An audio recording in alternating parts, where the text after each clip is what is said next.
పొడి అయితే రొయ్యల పొడి ఏ విధంగా నేను టేస్ట్ చేస్తున్నాను. ఇప్పుడు టేస్ట్ అయితే అదిరిపోయింది, చాలా బాగుందన్నమాట. నెయ్యి వేసాను కాబట్టి చాలా చాలా బాగుందన్నమాట. మీరు కూడా ఏ విధంగా మన రొయ్యల పొడి అయితే ఏ విధంగా వేగిందో చూడండి. ఈ విధంగా చూడండి, చూడండి. మనం పట్టుకుంటే ఇట్లా అయిపోవాలన్నమాట. ఇది కొంచెం అయిపోద్ది. దీన్ని బాగా మనం నీట్గా క్లీన్ చేసేసరికి ఈ రొయ్య పొట్టు అనేది కొంచెంగా తయారైపోతుంది అన్నమాట. పొడి అయితే చూడండి ఎంత బాగా వచ్చేసిందో. వేయించేసాను నేను. చూడండి ఈ విధంగా వేడివేడిగా ఉంది. పాతకాలంలో మా అమ్మ చేసేది, పాతకాలం వంటలు ఇవన్నీ. ఇప్పుడు నేను చేస్తాను అనమాట. ఇది చూసుకోవాలన్నమాట. 1/2 కిలో రొయ్యలు అనమాట. ఇది బాగా వేయించి పొడి చేసేసరికి కొంచెంగా వస్తాయన్నమాట. వీటిలో డస్ట్ అంతా ఏరేసాను ఇప్పుడు నేను. ఈ 1/2 కిలో అనమాట. వీటిని వేయించుకోవాలి, దోరగా వేయించుకోవాలి. పొడి అనేది ఏ విధంగా చేయాలో నేను చూపిస్తాను. ఈ రొయ్యలు అనేటివి మనకు క్రిస్పీగా రావాలన్నమాట. క్రిస్పీగా వస్తే ఇవి మనకు వేగినట్టు. రొయ్యలు అనేటివి ఇట్లా మనం ఒకటి పట్టుకుంటే ఇట్లా క్రిస్పీగా రావాలన్నమాట. వీటిలో కూడా ఇసుక అనేది ఉంటుంది అన్నమాట. ఇది ఇసుక అనేది ఉంటుంది వీటిల్లో. చూడండి ఈ విధంగా మనము ఈ రొయ్య పట్టుకొని అయితే చేసుకుంటే టేస్ట్ అయితే చాలా బాగుంటుంది అన్నమాట.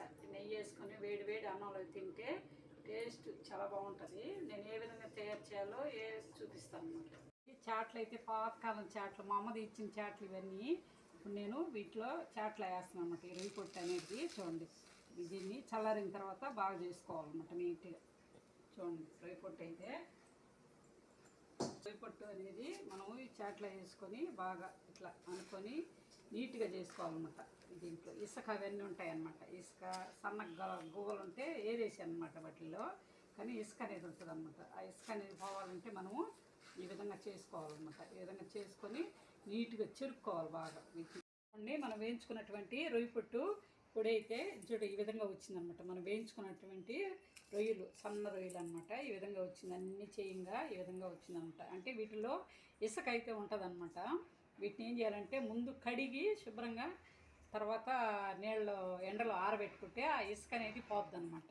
తర్వాత మనం బాండీ పెట్టుకొని వేయించుకోవాలన్నమాట. వేయించుకున్న తర్వాత దాంట్లో ఉండే ఇసుక అంతా పోయి శుభ్రంగా ఈ విధంగా వస్తుంది అనమాట. చెరుక్కోవాలన్నమాట నీట్గా.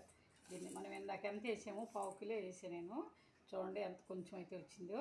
ఇప్పుడు ఈ రొయ్య పొట్టు కోసం నేను పొడి కోసం ఇదిగో చూడండి, ఒక దేశమిరపకాయలు ఇవి. మనం వేసుకున్నటువంటి ఎండుమిర్చి బాగా వేగినాయి, ధనియాలు జీలకర్ర కూడా బాగా వేగిపోయినాయి. ఇప్పుడు స్టవ్ అయితే ఆఫ్ చేసేస్తున్నాను. స్టవ్ అయితే ఆఫ్ చేస్తున్నాను. చూడండి మనం వేసుకున్నటువంటి ఎండుమిర్చి బాగా వేగిపోయినాయి. ఇప్పుడు వీటిని స్టవ్ కట్టేస్తున్నాను అనమాట. చూడండి చల్లారిన తర్వాత పొడి అనేది తయారు చేస్తాను. ఎండుమిర్చి మిక్సీ జార్లో వేస్తాను. చూడండి ఈ విధంగా వేసుకున్న తర్వాత మనము మిక్సీ అయితే పట్టుకోవాలన్నమాట. పచ్చగా పట్టుకుంటే మనకు టేస్ట్ అనేది, మనం మిక్సీ జార్లో అయితే వేసుకున్నాం కదా ఎండుమిర్చి ధనియాలు అవి. ఇప్పుడు దాంట్లోకి కొంచెం గల్లుప్పు యాడ్ చేస్తున్నాం అనమాట. తర్వాత రొయ్య పొట్టు అనేది యాడ్ చేస్తాం అనమాట. ఇది మనం పెట్టుకున్నటువంటి రొయ్య పొట్టు అనేది వేసి మిక్సీ పడతాము అండి. మనం ఫస్ట్ మిరపకాయలను అయితే ఈ విధంగా కచ్చగా పెట్టుకున్నాము, మెదగొట్టుకున్నాము. ఇది వచ్చేయండి ఈ విధంగా.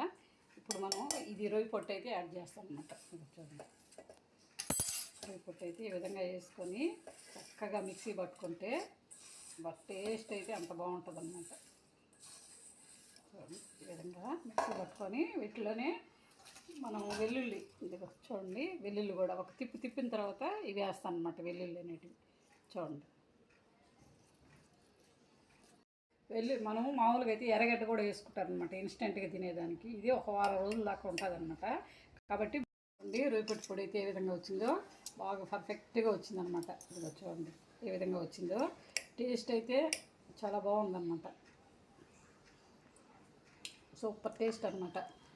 అన్నంలోకి వేడివేడిగా నెయ్యి వేసుకొని తింటే టేస్ట్ అనేది చాలా బాగుంటుంది అన్నమాట. అయితే వేస్తున్నాను చూడండి ఈ విధంగా మొత్తం. ఇది ఒక వారం రోజుల దాకా ఉంటుంది అనమాట. మనం బయట పెట్టుకున్నా కానీ ఏం కాదు. చూడండి మన పొడి అయితే రెడీ అయిపోయింది. ఇది బయట పెట్టుకొని ఒక వారం రోజులైనా అన్నంలోకి తినచ్చు, ఏం కాదు. ఎర్రగడ్డ వేస్తే పాడైపోద్ది. ఇప్పుడు నేను ఎర్రగడ్డ వేయలేదు, వెల్లుల్లి వేసాను కాబట్టి బయట పెట్టుకొని రోజు వేడి అన్నంలోకి, మనకి ఎప్పుడు ఏం కూరలు లేవనుకో అట్లాంటప్పుడు ఈ పొడి అనేది మనకు బాగా ఉపయోగపడుతుంది అనమాట.